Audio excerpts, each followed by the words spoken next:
Good evening. It is evening too. What a day. What a heat. Something else altogether. Anyway, quick video.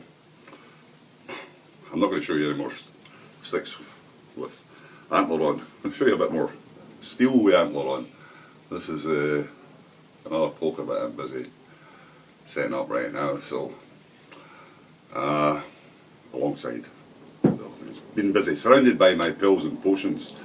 The chap asked me this morning, he was in, believe it or not, I'm doing a kind of a trade-in situation with sticks nowadays. You bring a old stick in and get a new one. I found that the stick that he had, he's had it for quite a while now, he's put a few miles on it, and he found it like something different. So anyway, we're now doing, as I say, we're doing an Arnold Clark. Bring your old one in and we'll give you a new one back, so that's it. So it was quite good, but anyway, he was amazed by the amount of stuff that I had at this moment in time. And I explained to him that this was better than going to a doctor, that or sitting thinking about things, or thinking about the world we live in nowadays, that these are all my pills and potions. That's what you keep surrounded. But there's lots I could show you. I've been busy working on purely different things. But it's a story I'm going to say, or tell you anyway, or hopefully tell you part of it anyway, the bit that's most important. And I think it's to do with, you never really think about who's maybe influenced you in your life, certainly your younger life, when you started away. But the quick gist of it all was, a couple of weeks or so ago, I was looking through the marketplace and clocked these old tools. I wasn't really interested in the tools because the tools were bloody ancient. But there's a name that got me, Alistair Laird. And I went, oh, I wonder if my first kind of gaffer, when I went to work with brooms of Bathgate, when I discovered that I couldn't work inside, my father says, well, if you can't work inside, you're going to have to work outside, so I got myself a job there. His name was Alec Laird. And so I quickly messaged him and asked him if he happened to be the son of. And true enough, he came back to me and said, yes, that was my father. Now, I'm not going to the other part of it as such, but anyway, Alec was, and I started thinking about but he was a very interesting man, and he was interested in everything. And thinking back now, I've obviously picked up a lot from him, and a lot of the interests, or a lot of the learning process I think I maybe got from him too, alongside my father too, various other things. But I think he was probably more influential at times, and not realising so until this moment. But he was ahead of his time back in these days. I mean, we're talking 53 years ago. I was 16-year-old, sweet 16. Never been kissed, the other thing. So it was, I'll put one or two, I'll put the photographs up that he sent me. His father was ahead of his time then, and Alec had a really good camera.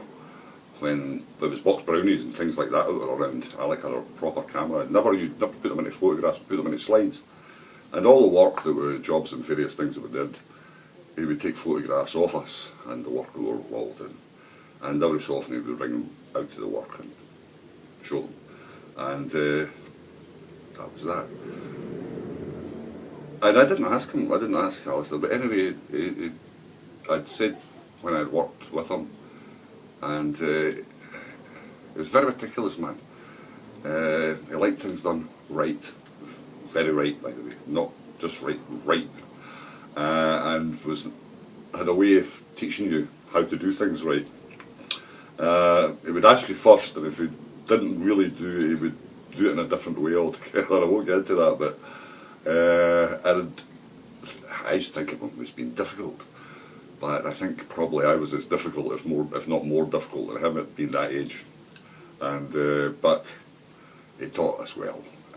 That's for sure. But And so his son sent some photographs from that time. He said, I think I remember you. And Alec had visited me many, many years ago when I lived in the Bathgate Hills. And it was quite a surprise at that moment he had visited me a long, long time ago. And we kind of rehashed old times a bit and whatnot, and that, as much as I can remember anyway. But so I sent some photographs, and I'll put them up and there's the photograph of him, and the lorry, one of the lorries we had at the time was Binney Estate lorry, and but it took me back, the mind started going back to him, and poor times, not a lot of money around, not a lot of anything, but as the family commented, I was extremely well dressed, and I had to mention the fact that it was my Uncle Willie who'd I got hand-downs from him, and at his time he was better off than a lot of other members of the family, and so the old jackets and things that he had didn't want anymore came to me, and they were quality. So I did. There's times there's no doubt about it when I look at it, I go, "Was almighty, that's a tweed jacket, or this and that." But it was good. But it was really nice to actually put the mind back to that moment in time. And I said, oh, I'll do this little story, because and you tend to forget and not give certain people credit for what they've done for you in their life, and I think Alec done more than you could possibly have realised, and certainly until I started thinking about it I didn't realise.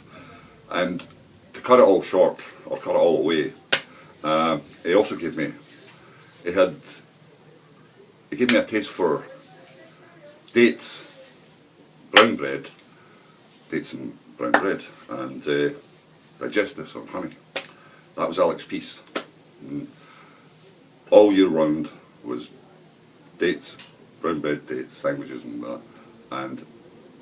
digestives on honey. And we're always starving. That's when we were young at that age, we're always bloody hungry, never enough to eat. And nobody else would eat Alec's piece.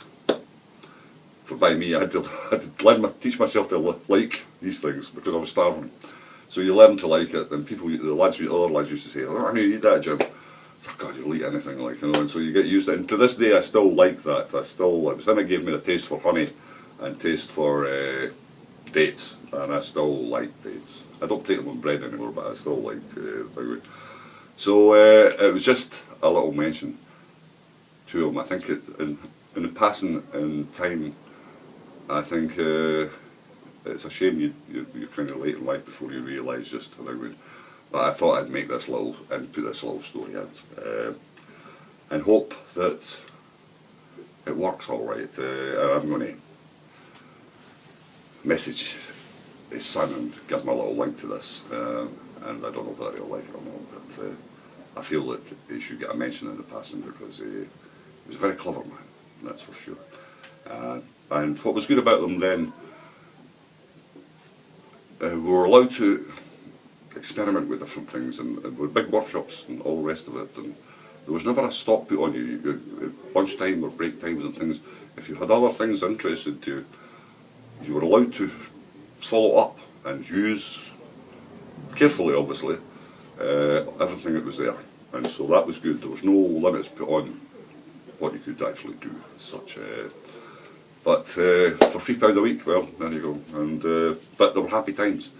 And when I look at the photographs, and yes, God, what a change that is! What a change! Anyway, quick thing with more priests, by the way, more priests. Not the same quality as the last ones or something. I've had to use actually a part of an ash handle on this.